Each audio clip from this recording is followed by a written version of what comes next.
살피시면요. 숙제가 있었어요. 선생님 이거 완자하고 쉬는 시간하고 맞춰하는 거예요? 그럼 저 쉬는 시간에 집 갔다 오면 안 돼요? 갔다 올 수 있어? 3분밖에 안 돼요. 아 이렇게 그렇구나. 몇 페이지? 34페이지 34페이지. 5페이지 35페이지. 저번 시간부터 어려운 몰 계산에 대해서 해가지고 이 파트는 조금 어려울 수가 있어요. 그래서 몰 파트에 해당되는 질문은 한꺼번에 봐줄 건데, 우리가 저번 주에 했던 게 뭐냐면 그 물질들 중에서 우리가 물질을 구성하는 가장 작은 입자를 뭐라고 한다? 원자라고 하고요. 원자의 종류가 원소인데, 그러면 원자들이 이렇게 성질이 달라서 각각이 다른 종류를 만든 이유가 뭐냐? 그건 원자의 구조가 다르기 때문이다. 원자의 구조는, 원자는 더 이상 쪼갤 수 없는 가장 작은 입자라고 알고 있는데, 사실은 원자 속에는 원자 핵이 있고요. 그 안에 양성자와 중성자가 들어있고, 바깥쪽에 뭐 있다? 전자 있어서 원자라는 걸 만든다. 까먹고 있다. 자, 이렇게 되어 있다. 그러면 이렇게 원자 속에 있는 세 가지 입자들에 의해서 원자는 성질이 결정되는데, 그 중에서 플러스의 성질을 띠고 있는 양성자라는 아이는 실제로 자기만의 실제 질량도 가지고 있고, 그 다음에 실제 뭐도 가지고 있다? 전하량도 가지고 있다.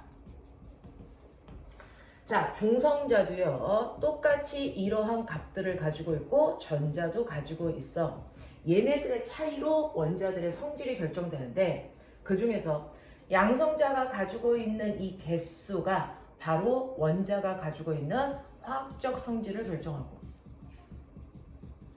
그리고 양성자의 개수와 중성자의 개수를 합한 값이 원자가 가지고 있는 전체 질량 값을 결정한다. 그죠? 양성자 하나가 가지고 있는 실제 질량은 얼마냐면 대략 1.6 곱하기 10의 마이너스 24승 g이고, 중성자 하나도 그렇고, 전자는 이거에 비해서 100만 배 작아야 되니까 이 정도밖에 안 되는 질량값을 갖는다. 그러면 이렇게 실제 질량값을 가지고 하나하나를 다 설명하려니까 너무 복잡해서 실제 질량이 아닌 간단하게 얘기한 상대적 질량으로 얘네들을 표현한다. 그 상대적 질량을 표현할 때요, 양성자와 중성자의 질량값은 같으니까 간단하게 얘네들의 질량은 1로 놓고 전자의 질량은 0으로 놓고 계산한다. 맞죠? 그래서 우리는 이런 식으로 양성자가 가지고 있는 질량값도 실제값을 사용하지 않을 뿐만 아니라 전기를 띠고 있을 때 전기적 세기를 우리가 전하량이라고 하는데요. 양성자 하나의 전하량을 우리가 얼마라고 하냐면 플러스 얼마? 1.6, 1.9 곱하기 10의 마이너스 19승 플롱이고요. 자, 그 다음에 중성자는 전하량이 없고요. 전자는 반대로 이 정도의 전하량을 가지고 있단 말이야. 그러면 이 값도 실제로 표현하기에는 너무 복잡한 숫자니까 이거를 간단한 상대적인 값으로 표현한다. 그래서 양성자 하나의 값은 플러스 1로, 그 다음에 중성자는 전하량이 없고요. 전자는 마이너스 1로 표현한다. 그죠? 이렇게 표현해요. 자, 이렇게 표현했을 때 얘네들이 가지고 있는 특징을 우리가 원소 기호에다가 표현을 할 때, 양성자가 몇 개 있느냐가 물질이 가지고 있는 화학적 성질을 결정하니까 양성자의 개수를 원소기호의 왼쪽 아래에다가 써서, 나트륨 같은 경우에 원소기호가 11인 이유는 양성자가 11개 있기 때문이겠지. 그래서 원자 번호 쓰는 날에 우리는 11을 쓰는데, 이게 바로 양성자 개수를 얘기하는 거고, 이 양성자 개수가 원자의 고유한 성격을 만드는 원자 번호가 되고, 이게 바로 원자에 양성자가 11개 있기 때문에 핵 속에 있는 전기적 세기, 이게 바로 핵 전하량을 얘기한다. 그 다음에 여기 위에다가 쓰는 이 숫자가 뭐냐면 바로 원자의 질량값을 얘기하는 바로 질량을 가지고 있는 입자수, 질량수다. 질량수를 멋진 말로 우린 뭐라 그러니? 이거를 원자량이라고 하는 거죠. 이거를 원자량이라고 하는 거죠. 자, 그래서 나트륨 같은 경우에 대표 원자량이 얼마냐면 23이거든요, 실제로는. 그러면 이러한 원자량이라는 원자의 질량은 이 안에 있는 양성자의 개수에다가 중성자의 개수를 더한 값이에요. 그러면 양성자의 개수가 11개니까 중성자의 개수가 몇 개여야 이 값이 23이 되겠니? 라고 하면 12개면 되겠죠. 그러니까 거꾸로 위에 있는 질량수에다가 아래에 있는 양성자의 개수인 원자 번호를 빼시면 그 값이 바로 중성자의 개수가 된다. 알겠어? 이렇게 되는 거고요. 그 다음에 지금은 원자 속에 있는 양성자의 개수가 11개일 때요. 안에 있는 전자의 개수도 11개예요. 그래서 양성자가 띄고 있는 전기적 세기와 전자가 띄고 있는 전기적 세기가 똑같기 때문에 플러스도 마이너스도 아닌 중성 상태야. 그 전기적 세기가 얼마인지를 표현하는 값이 여기죠, 여기. 그래서 중성이야, 0이야 라고 하기 때문에 0 안 써요. 그래서 자, 여기에 바로 입자가 가지고 있는 전기적 색이 전하량을 쓰는 위치예요. 근데 나트륨 같은 경우에는 얘가 안전하기 위해서 나중에 양성자 11개 있고 전자가 11개 있어서 중성이지만 나중에 안정적으로 될 때요. 양성자는 똑같이 11개인데 전자 하나 버려서 전자가 10개가 되거든요. 그러면 안정적으로 됐지만 중성은 깨졌잖아요. 플러스가 1만큼 세진 거잖아요. 전자 하나가 모자르니까. 자, 이렇게 될 때는 전기적 세기가 플러스 1이기 때문에 여기다가 플러스 이렇게 쓰는 거죠. 그렇죠? 그래서 여기다 쓰는 게 전하량의 위치였다. 그 다음 마지막 여기에다가도 뭐라고 쓰거든요. 자, 이거는 마치 H2O처럼 여기다 쓴 이 숫자예요. 이 숫자의 의미는 앞에 있는 원자가 총 몇 개 들어있어? 라는 개수 얘기예요.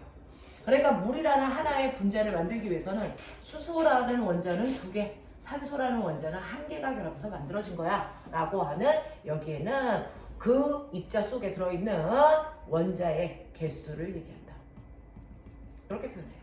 그래서 이런 식으로 해서 각각의 원자의 특성을 우리가 얘기할 수 있는데 화학의 특징은 실제값으로 어떤 의미를 표현하기에 너무 실제값이 작고 복잡하다. 그래서 실제값 안 쓴다. 상대적 값을 쓴다. 라고 표현을 했어요. 그러면 이런 식으로 상대적 값으로 원자들이 가지고 있는 특징들을 다 표현을 하는데 이런 식으로 양성자 하나와 중성자 하나의 질량값이 똑같아서 1로 표현하는데 그 전에는 과학자들은 원자 속에 이 3가지 입자가 있는지 몰랐거든요.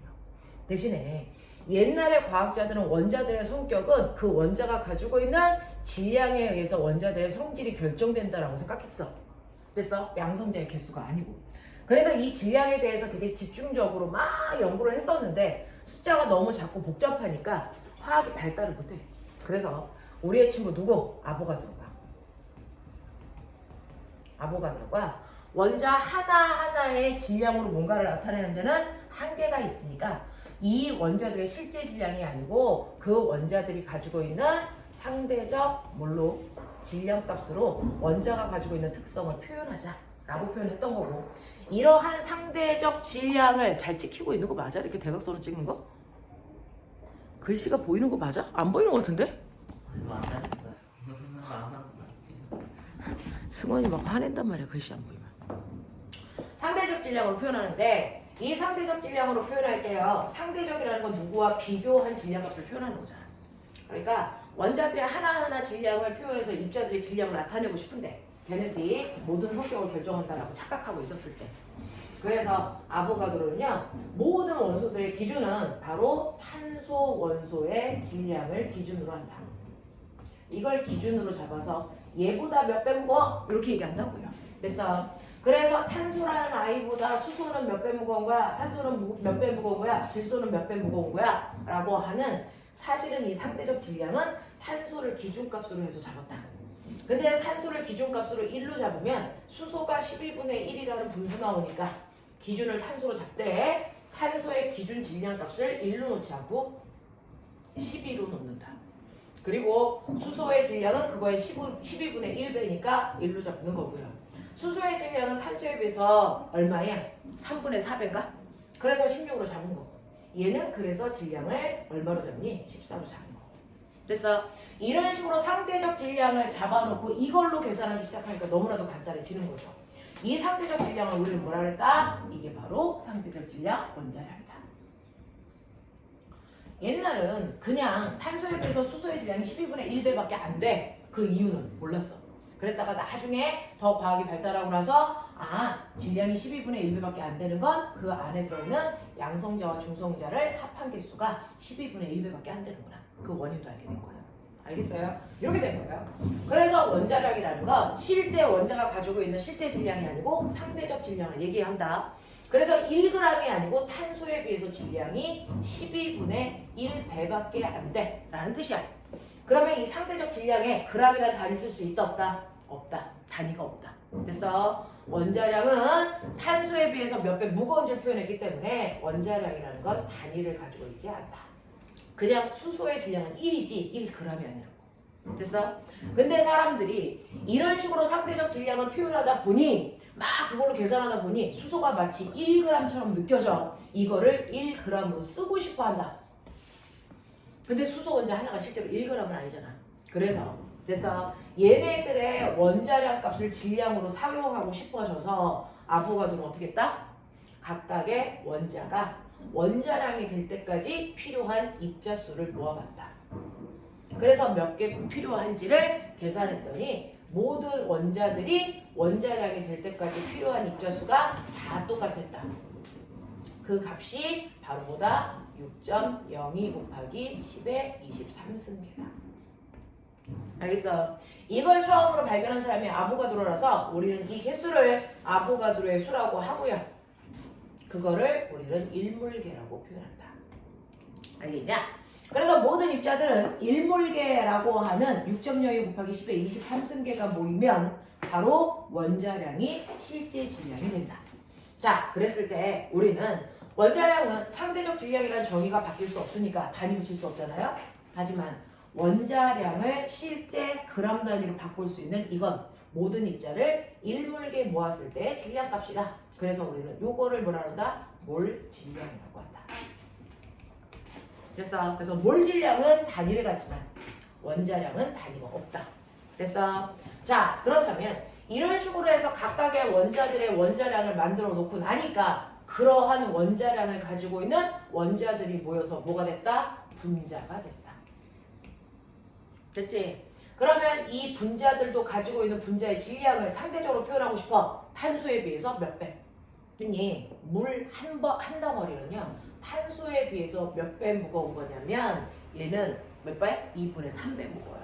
그래서 얘는 분자량이 얼마? 18이에요. 이것도 탄소에 비해서 똑같이 몇 배 무겁니? 라고 하는 걸 표현하는 거. 이게 분자량이고요. 분자량을 구하는 쉬운 방법은 그 안에 있는 각각의 원자들의 원자량의 합이죠. 총 원자량의 합.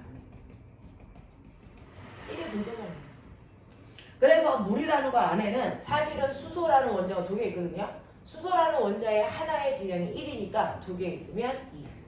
산소라는 아이의 하나의 질량이 원자량이 16이니까 16 요거 하나 있죠. 얘는 1자리가 2개 있었던 거고 얘는 16자리가 하나 있어요. 그래서 이렇게 총 원자량을 다 더하시면 이게 바로 분자량이 되는 거죠. 알겠어요? 이렇게 구한다고? 그래서 우리는 분자량이라는 건 분자 속에 들어있는 총 원자의 원자량의 합이다.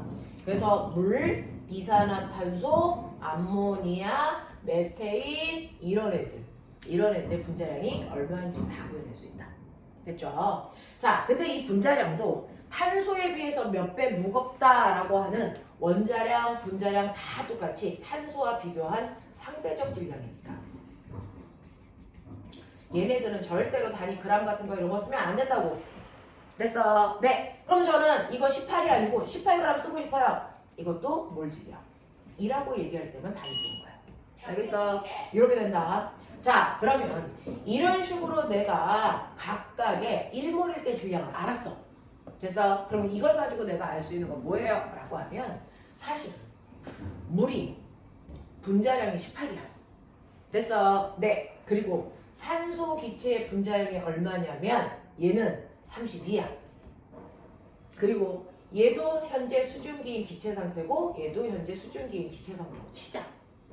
자, 그러면 얘네들의 몰 질량을 가르쳐줄게. 아, 몰 질량 단위 붙일 수 있구나. 산소 기체의 몰 질량은 얼마냐면 32g이에요. 근데 내가 실제로 산소가 들어있는 통에 질량을 재니까 32g이 아니고 얘가 얼마 나왔냐면 16g 나왔어요. 그러면 이 16g이 차지하는 부피가 얼마예요? 이런 거 물어봐요. 질량을 알려주고요. 얘가 차지하는 부피가 얼마예요? 이런 걸 물어봐요. 그리고 이 안에 총 산소라고 하는 아이가 몇 개 들어있어요? 라고 하는 입자수 막 물어봐요.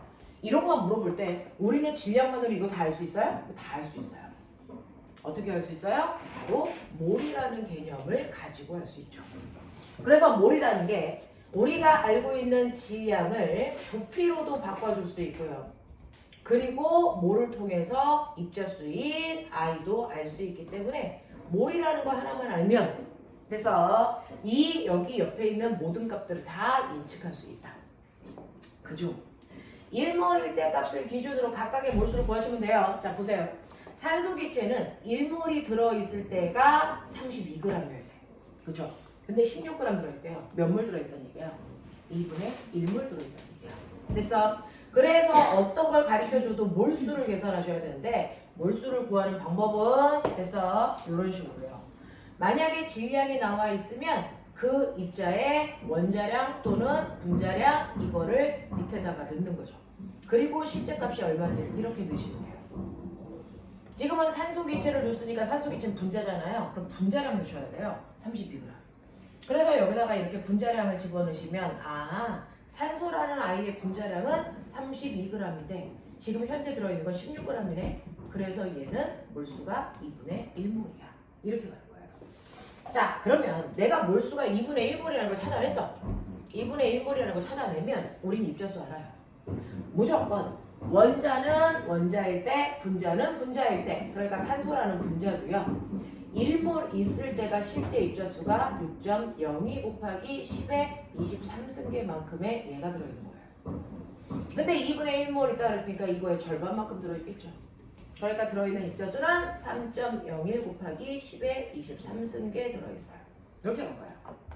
그 다음에 모든 기체들은요. 스탠다드한 조건 뭐였어? 0도씨 1기압이라고 하는 조건 하에 기체들을 모두 다 1몰계만큼 넣기 위해서는 이 공간이 얼마의 크기를 차지해야 된다 라고 하면 공간이 22.4리터만큼의 부피를 차지해야 돼요. 됐죠? 1몰일 때 22.4리터를 차지하니 2분의 1몰일 때는 그거의 절반 얼마? 11.2리터를 차지하면 되겠죠. 그래서 몰수만 알아내면 우리는 질량값도 부피값도 입자수도 다 알아낼 수 있다. 알겠냐? 요거 얘기한 거야. 요거 얘기하면서 거기에서 이제 문제를 풀 때 싹 이제 요런 게 나와. 뭐가 나오냐면 자 거기에서 이산화탄소라는 기체가 있어요. 이산화탄소라는 기체가 있는데 얘의 분자량은 얼마냐면 계산했지? 44. 거의 고등학교 가면 본능처럼 나오는 숫자 44. 근데 실제로 이산화탄소가 지금 현재 있는 질량은 얼마냐면 얘는 22 있어. 그러면 이 안에 됐어. 이산화탄소라는 분자의 몰수는 얼마야? 실제 입자수가 몇 개야? 차지하는 부피는 얼마야? 이런 거 하는 거야. 이런 거 하는 거야. 이런 거 할 때 우리는 무조건 몰수만 하면 다 풀린다. 자, 몰수를 아는 방법은 분자량이란 질량 나왔고 실제 질량 나왔으니 우리는 1몰일 때 질량 44분의 현재 있는 질량 22 하시면 몰수 나오죠? 2분의 1몰이에요. 그러니까 이산화탄소가 2분의 1몰 있어? 이 뜻이야. 그러면 2분의 1몰 있으니 입자수는요 6.02의 절반 3.01 곱하기 10의 23승계 있고요. 부피도요 1몰일 때가 22.4리터니까 2분의 1몰일 때 11.2리터 있어. 이렇게 되는 거고요. 조금만 더 뭘 돌려봐. 팽팽히 돌려봐. 이산화탄소라는 거예요. 우리가 중학교 때 했던 거 이거 한 개 있어요. 라고 할 때 이산화탄소라는 거 한 개 있어가 고등학교에서는 한 개가 아니고 1몰계 있어요. 됐어? 근데 그 안에 그러면 탄소라는 원자는 몇 개 있는 거고 산소라는 원자는 몇 개 있니? 요거거든요. 그러면 쉽게 생각해요. 요거 한 덩어리 있을 때 그 안에 탄소 몇 개 있니? 한 개 있죠. 산소는 몇 개 있어요? 2개 있죠. 그러니까 이게 한 개가 아니고 1몰계라면 그 안에 탄소도 1몰계만큼 산소는 2몰계만큼의 원자가 들어있어. 근데 실제로는 1몰이 아니고 2분의 1몰이잖아. 우리. 됐어. 그러면 1몰일 때 들어있는 원자 수의 절반만 하면 되죠. 2분의 1몰. 그러니까 이 안에는 탄소라는 원자가 2분의 1몰 들어있어요. 산소라는 원자는 총 1몰계만큼 들어있어요. 이렇게 하면 돼. 알겠어? 일단은 한 덩어리 있을 때 값을 먼저 구해라. 그래 놓고 2분의 1몰이면 그거에 다 절반. 2몰이면 다 2배. 하시면 된다. 됐죠? 이런 것들을 내가 블라블라 풀면서 어려워요 라고 얘기했을 거니까 한번 보죠. 자, 그 중에서요.